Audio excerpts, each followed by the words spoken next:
sekalian, pengaruh geopolitik dan geoekonomi internasional itu berpengaruh pada sistem ekonomi Indonesia. Sistem ekonomi Indonesia yang paling dipengaruhi adalah sistem produksi sumber daya alam dan energi. Sistem produksi ini kita sekarang dikuasai oleh fosil. 2045 kita akan bertransformasi ekonomi meninggalkan fosil. Bisakah kita meninggalkan fosil dari ternyata kalau kita perhatikan dari kemampuan alam kita itu mampu.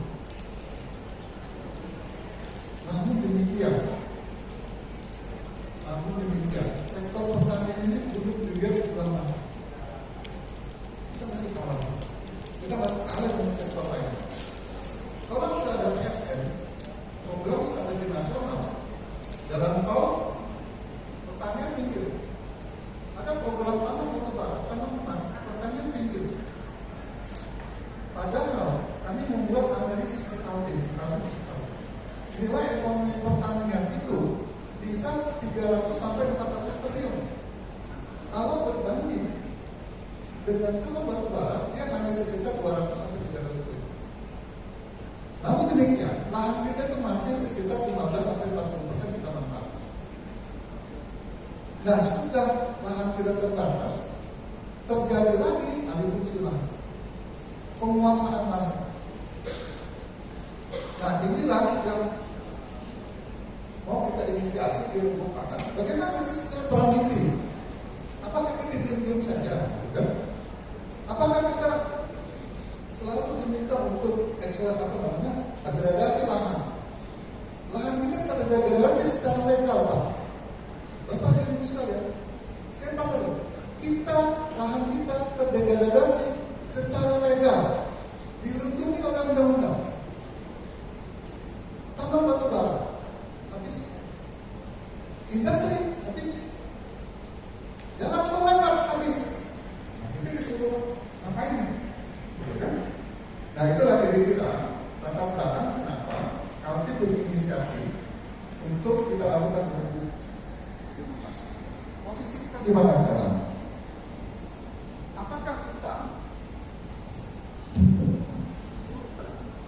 Apakah nanti ini ke depan segini-gini saja, atau akan ini ke depan menjadi militan, berpengaruh terhadap kebijakan pemerintah?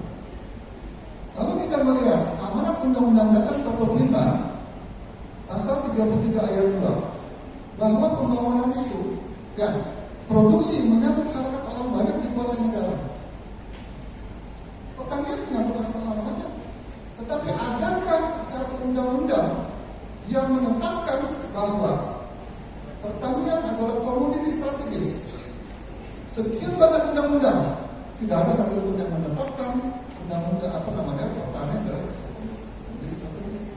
Sehingga ketika datang PSN tersingkirkan karena tidak masuk dalam sistem kebijakan. Nah, kalau kita melihat ayat pasal 33 ayat 4, pembangunan kita berkelanjutan, berwawasan lingkungan dan berkelanjutan. Apakah pertanian itu berwawasan lingkungan dan berkelanjutan? Ya, saya melakukan itu. Apakah kita sudah melakukan itu, melakukan komoditi strategis dan memiliki nilai ekonomi yang berkelanjutan? Inilah yang kita inisiasi kemarin, cukup tegang gitu. Ada hal baru. Kita tidak berhenti hanya pada tanah, tetapi juga pertanian. Ini kita sepakati di Malang ya, pada saat kita. Pertanian inilah yang nampaknya kita masih minim untuk pemahaman terhadap pertanian.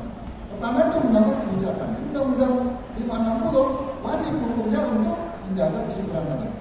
Dan demikian maka temuan-temuan penting yang kami catat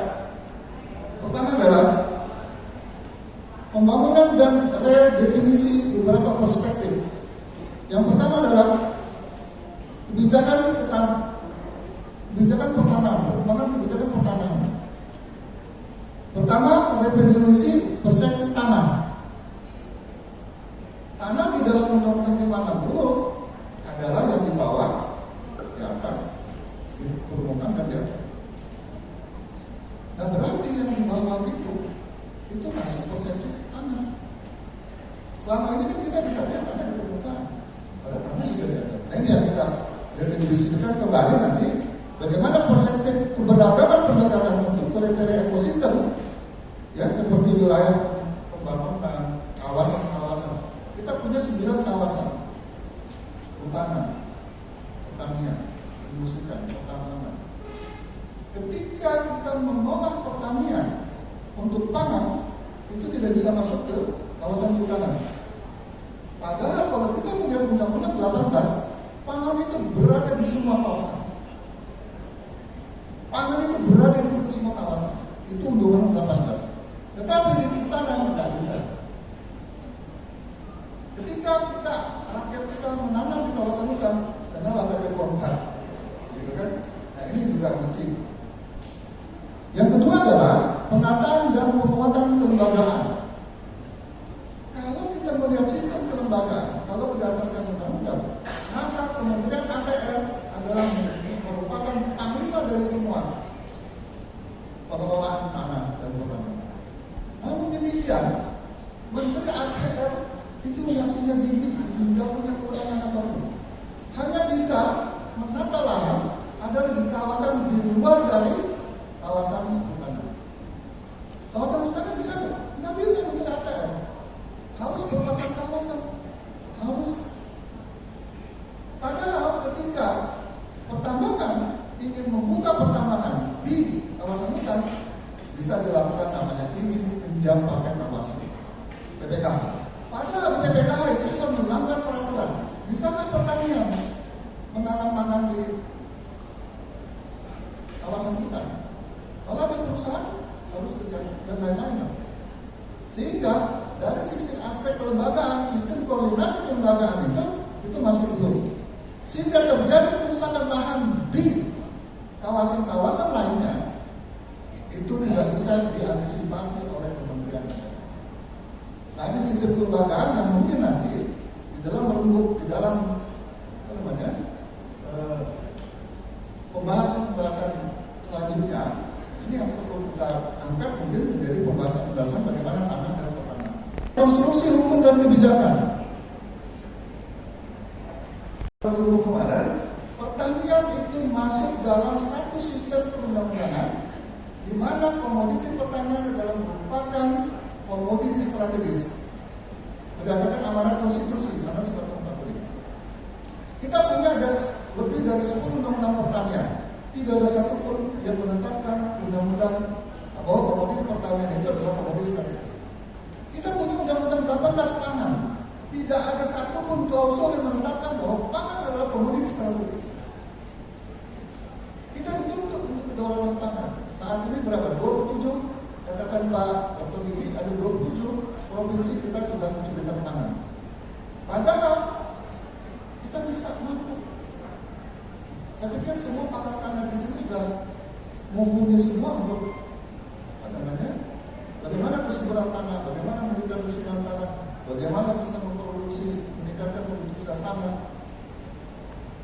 Tapi dalam aspek kebijakan kita belum masuk. Sehingga kita kalah, kita nggak punya memiliki berbagai power untuk hal tersebut. Yang ketiga, yang keempat adalah ancaman fungsi lahan, alih fungsi lahan.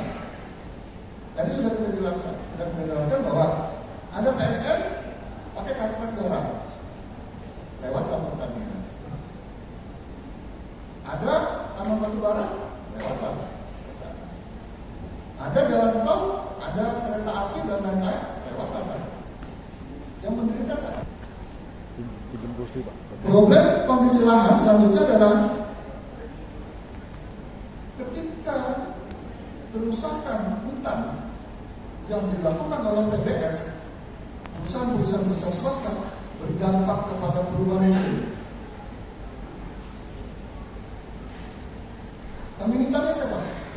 adalah lahan pertanian dan berpindah. Pada kerusakan lahan itu sudah terjadi dari 1976.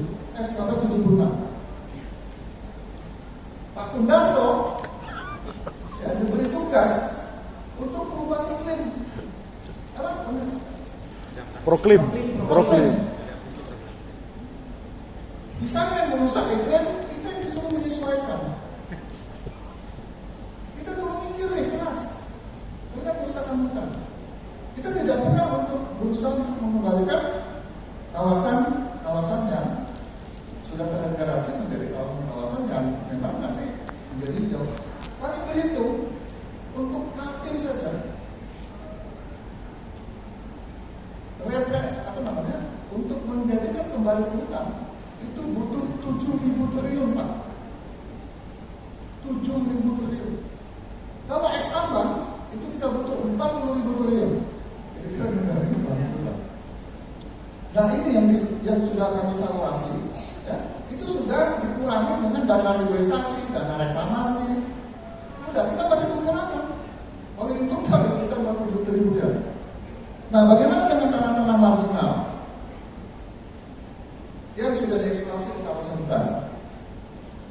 Tanah gambut ada sesuai. Kami kerjasama dengan Kementerian LHK 7 tahun mengelola gambut, tetapi tidak bisa didapatkan. Kenapa? Itu di kawasan hutan. Padahal gambut kita masih bisa kita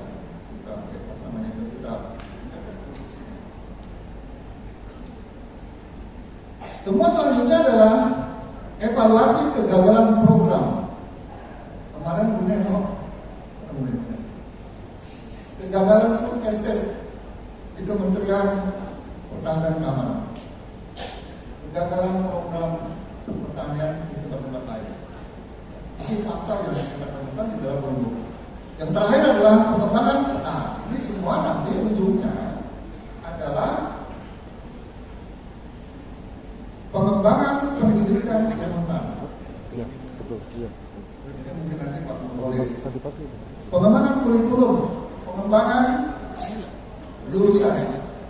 Kita harapkan lulusan ilmu tanah itu untuk masuk di dalam dunia usaha, dunia industri, dunia kerja harus memiliki sertifikasi profesi. Apakah itu nanti kalau di Pak Mukolis kedua? Nyambung ya. Kalau di itu tidak bisa sertifikasi tadi. Sehingga lulusan kita bisa masuk di dalam dunia usaha dunia kerja. Sekarang bisa nggak? Banyak ahli-ahli tanah kita tidak memiliki sertifikasi profesi yang bisa masuk di dalam dunia ini. Nah, kita harapkan nanti ke depan, ini harapannya, ke depan itu bisa militan. Bagaimana kita jumpa dengan DPR, bisa jumpa dengan menteri, bisa kita mengusulkan satu pertanian ini dalam komoditi strategis, kita yakinkan mereka. Dan ini harus dilindungi. Lahan kita terbatas, tidak bisa lagi tambah-tambah. Lalu selalu dikurangi. Nah, kita mau nanam di mana? Nah, ini selalu perlu disampaikan. Itu kira-kira Bu Ana.